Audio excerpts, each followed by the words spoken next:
Hey there everyone, Mary Pittman here from Fitness Alliance International and welcome back to Workout Wednesday. Now, we've talked about a whole variety of different things on our Workout Wednesdays. It is just information. A lot of it's really just my opinion and my perspective. Take it how you want it. Take it or leave it if you want it. And so today we'll be talking about apps and I guess wearable technologies in a sense. Now, personally, I feel a lot of the wearable technologies and all that kind of thing, it's getting very gimmicky, it's getting very trendy, it's almost getting like a fad, and things come and go and they will be hot property for a while. I've got a lot of people who, being in the fitness industry, I've actually been to a wide number of conferences, conventions, seminars, functions, events, where say 800 people walk through the door and 758 of them are wearing a heart rate monitor or something like an Apple Watch, something that's tracking their steps, something that's tracking their heart rate, something that's doing something for them. Something that's telling them when to breathe. Like, I don't know if you've heard the joke that a blonde was a hairdresser and she had her headphones on and she was just listening to, I think it was a cassette at the time. And basically the hairdresser says, oh, we're going to have to take your headphones off. So it was headphones, not like the Dr. Dre Beats. So it had just the finer kind of filament headband wear. And she says, look, we're going to have to take your headphones off so that we can give you a new style. And she says, oh, don't do that. Can you work around it? The hairdresser says, look, yeah, we could try, but it just wouldn't look right. So they end up taking the headphones off her, giving her part of a style, and before you know it, she's on the floor passed out. So they try and resuscitate her and all that kind of thing, and they just quickly, momentarily pick up her headphones and take a quick listen to what she was listening to. It says, breathe in, breathe out. And in a sense, I know it's really cheesy and corny, in a sense, that seems to be what people are getting to. Almost like the device is going to take the steps for them. I may have mentioned it on a previous video. I actually had a text debate with a long-term family friend who's in, I guess, a network marketing company who promote these activity trackers. And coming from the perspective of the tracker doesn't do the work for you, she's like, oh, I'm doing almost my 5,000 steps a day.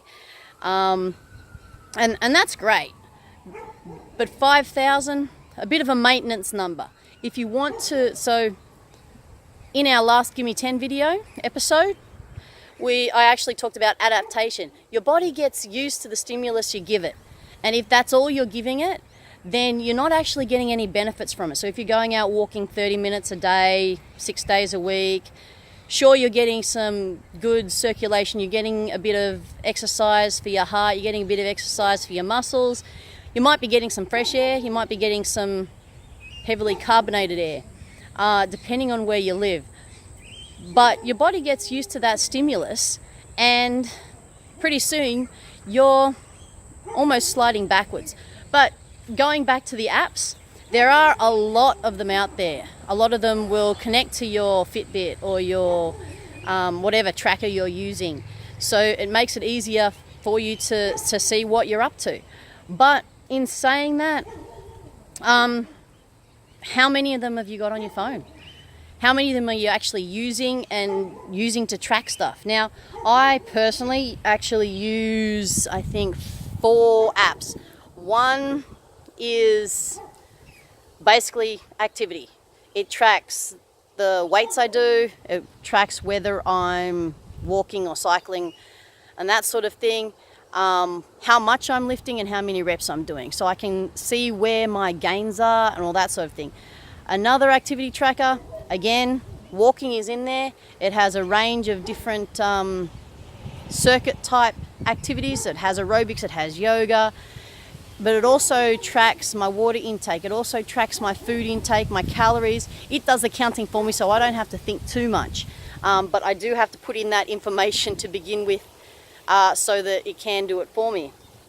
And that's pretty much the two major ones. There's another one that's like a recipe builder, and I'll put my ingredients in and it'll spit out the macronutrient breakdown of whatever recipe I give it.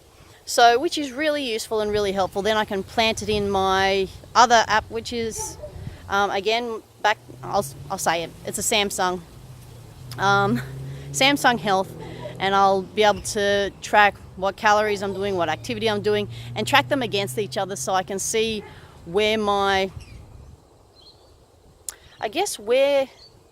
gaps are. So, am I not doing enough steps? Am I eating too many calories? Like, it is just a activity tracker in the sense of how much energy are you using on a daily basis. And if you'll go back in my videos, you'll actually see videos on not only hydration, but also your basal metabolic rate and how much is your minimum each day.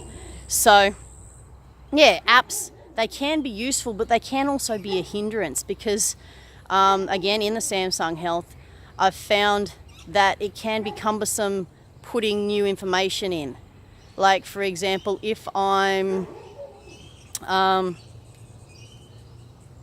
so if I've just had breakfast, yes, eggs are in there, yes, the capsicum's in there, yes, toast is in there, whatever, but making sure I sit down and take that 2 to 3 minutes sometimes of plugging the information in so that I can get the right readouts at the end of it all and track it through the day fully so that I know where my gaps are. So just basically to round up, take a look at your wearable technology, take a look at your apps and see what you're actually using. See where you can combine as many as possible. We're very reliant on our technology these days. I mean, it's very difficult to track how many steps you do while you're walking, like 1, 2, 3. Like, try and get that to 10,000, and it can get very cumbersome. And yeah, to write them down at the end of the day, all that sort of thing. So it's useful to have trackers and so activity trackers, calorie trackers, cycle trackers, all that sort of thing. But I don't know, there's a couple of TED Talks on minimization. See where you can minimize, see how where you can cut back, and it'll be lighter on your mind. So clearing out the clutter, it's a energy clearing kind of thing, and you don't have to think so much when you are tracking, because I guess the apps are sort of doing it for you. That's why we have technology, is to help us out and make life easier, not to make it more cumbersome. So I've rambled a little bit, I've told a cheesy story, and I'm done. So that's Workout Wednesday for this week. I'm Mary Pittman from Fitness Alliance International, and I'll see you next time.